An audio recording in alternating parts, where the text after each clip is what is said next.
안녕하세요. TV 책을 읽답니다. 여러분의 하루는 어떠신가요? 저는 책과 이야기하고 책과 놀고 있답니다.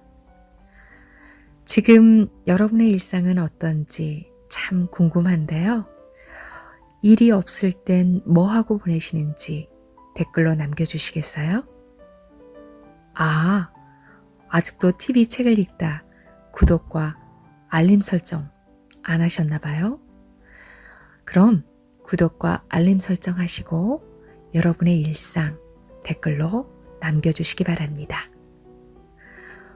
오늘 제가 소개해드릴 책은 프랑스에서 가장 존경받는 저널리스트 아니 코장의 단단한 여자입니다. 아니 코장은 2010년부터 프랑스의 퓰리처상이라 불리는 알베르 롱드르상 선정위원회 의장을 맡고 있고요. 르몽드 특파원으로 30년간 일한 그녀 역시 이 상을 받았다고 하네요.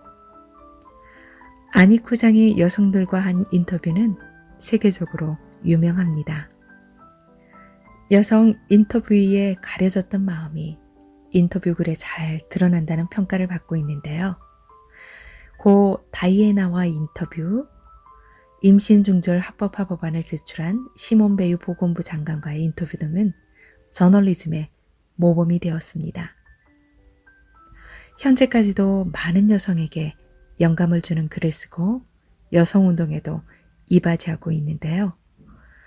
오늘 소개할 책 단단한 여자 역시 아니 코장 기자가 만난 27명 여성과의 인터뷰를 엮었는데요. 니콜 키드만, 브리지트 바르도 등 우리에게 익숙한 인물들도 있고요. 약간은 생소한 델핀 오르빌레르, 아슬리 에르도안 등 책에 나오는 27명의 여성은 하나같이 진중하고 예의 바른 태도로 자신의 생애와 삶의 철학을 덤덤히 이야기하고 있습니다. 책을 읽으면서 제 삶에서 만난 단단한 여자란 누구인가 이런 질문을 해봤는데요. 역시 어머니를 빼놓을 수가 없었습니다. 자, 그럼 지금부터 단단한 여자 속 27명의 그녀들을 만나볼까요? 때로는 스승처럼, 때로는 엄마처럼, 때로는 언니처럼 그녀들이 조곤조곤 들려주는 조언들은 우리 삶을 풍요롭게 살찌울 자양분이 될 것입니다. 크리스티안 토비라, 강인한 의지를 가진 프랑스 전 법무부 장관. 지금의 나는 없을 거예요. 만약에 어머니의 호탕한 웃음이 없었다면 지금의 나는 없을 거예요. 그건 온갖 어려움에도 굽히지 않는 기쁨을 표현하는 웃음이었어요. 그래요. 꺾이지 않는. 어머니는 어려운 순간들을 겪었어요. 카엔에서 형제 자매를 돌보느라 14살의 학업을 중단했고 이후 남편도 없이 11명의 아이를 키웠어요. 어머니의 웃음을 물려받으신 건가요? 굽히지 않는 인생의 즐거움을 물려받았죠. 나는 두려운 것이 없어요. 타인의 불행에 눈물을 흘리지만 스스로의 불행에 대해서는 절대 울지 않아요. 불행이 다가온다 해도 나는 다시 일어서고 앞으로 나아가죠. 넘어질 정도로 힘들다면 넘어지면 그만이에요. 패티 스미스, 여성 가수에 대한 고정관념을 깬 노래하는 음유시인. 많은 젊은이들이 당신을 추종하며 하나의 아이콘으로 여깁니다. 이런 현상에 대해 어떻게 생각하시나요? 특혜를 받는 기분입니다. 아마도 내게서 자신들과 닮은 점을 발견하기 때문이 아닐까요?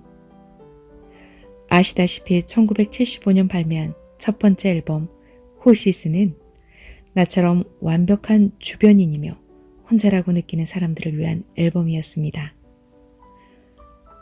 호시스를 통해 나는 그들에게 자신들의 언어로 얘기하는 누군가가 있다는 것을 알려주고 싶었어요. My Breaking Year라는 곡에서도 이야기합니다.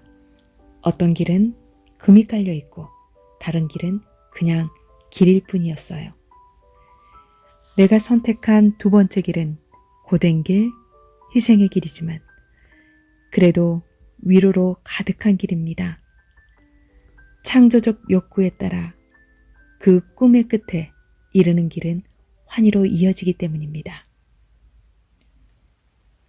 젊은이들에게 얘기를 하고 있으시죠?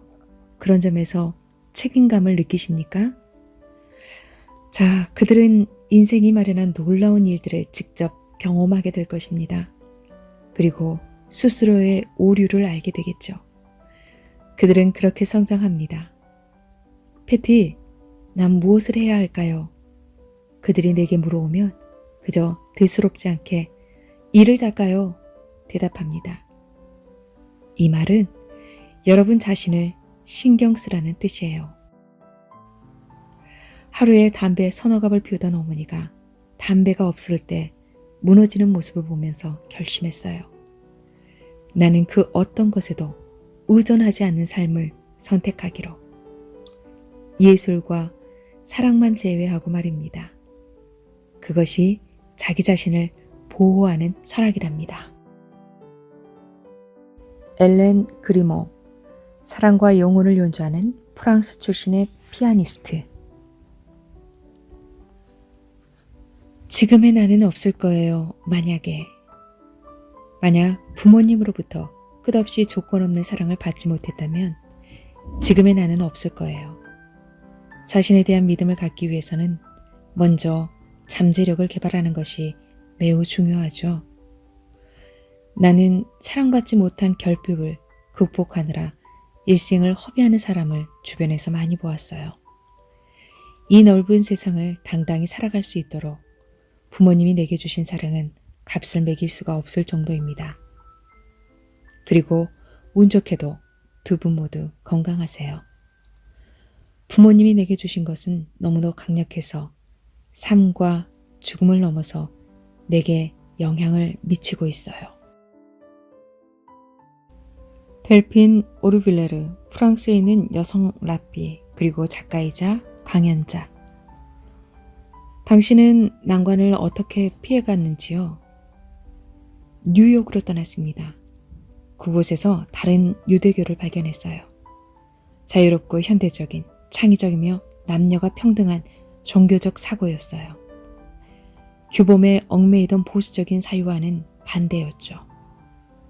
젊은 여성이 탈무드를 연구하고 랍비가 되는 길을 모색할 수 있게 되었습니다. 네, 나는 처음으로 나의 열망을 말로 표현할 수가 있었어요. 랍비, 프랑스에서는 발음조차 해볼 수 없었던 단어였죠. 퍼즐의 조각들이 뉴욕에서 하나씩 맞아들으면서 이것이 나의 길이라는 것을 깨달았습니다. 무엇을 위해 랍비가 되려고 하셨습니까? 교육과 전달을 위해서요. 난 성서의 원천과 해석을 서로 교환하는 것을 좋아합니다. 그리고 인생이 순환하는 과정에서 출생, 결혼, 질병, 죽음과 같은 중요한 순간에 타인과 함께하는 것도 좋아합니다. 그것이 목자의 역할이죠. 인생의 나침반을 주는 것은 무엇입니까? 우선 바닥 짐을 씻습니다. 인생을 가볍게 여행하는 것보다 더 최악의 상황은 없기 때문입니다. 짐도 없고 상속도 없이 그렇게 말입니다. 때로는 사람들이 내게 고통을 호소합니다. 그들의 부모는 자유라는 이름으로 아무 의무도 주지 않고 어떤 종교적 전통도 물려주지 않았습니다. 결국 그들의 배에는 바닥짐이 채워지지 않았고 그들은 어떻게 바다로 나아가야 할지 모릅니다. 완전히 모순이죠. 그러니 충분하게 짐을 실어 그들이 비상하도록 해주어야 합니다. 니콜 키드먼, 천사 같은 미소 아래 불타는 열정을 숨긴 대담한 배우. 지금의 나는 없을 거예요. 만약 내가 페미니스트인 어머니에게서 자라지 않았다면 지금의 나는 없을 거예요. 어머니는 여성들이 많은 포기를 해야 했고 능력을 발휘할 기회를 얻지 못하던 시대에 자랐어요. 의사가 되기를 꿈꿨지만 방법과 지원을 찾지 못해 간호사가 되었지요. 그래서 어머니는 두 딸이 인생의 선택, 자유에 있어서 자신이 누리지 못한 기회를 갖기를 바라셨어요. 어머니는 항상 공정한 것이 아니면 절대 받아들이지 말라 말씀하시면서 아주 일찍부터 남녀 차별에 참지 않도록 내 안에 작은 씨앗을 심어주었어요. 인생의 방향을 결정하는데 그것으로 충분한가요? 그 이상이에요. 나는 내 기반의 일부분을 만들었어요. 너는 똑똑해야 한다. 교육을 받아야 한다. 너는 아주 높은 장벽을 넘어야 한다. 너 자신을 과소평가하지 말라. 이렇게 얘기하는 여성의 엄격한 시선 아래서 자랐으니까요. 당신의 직업을 통해서 여성들에 대한 지지를 표출하십니까? 나는 숙제를 하는 것입니다. 여성이 같은 여성을 도울 때에만 앞으로 나아갈 수 있습니다. 49살에 제작자가 될 기회를 얻은 나는 여성 연출가들을 지원하였고 여성들에게 역할을 주려고 노력했어요. 유럽에서는 40대, 50대 혹은 60대의 여배우들에게도 많은 역할이 주어지는 것 같습니다. 그러나 미국의 경우는 그렇지 않아요. 작품을 써서 솔선을 보여야 그래야 됩니다. 물론 사회 참여도 하면서요. 히암 아바스, 팔레스타인의 영화 감독이자 배우.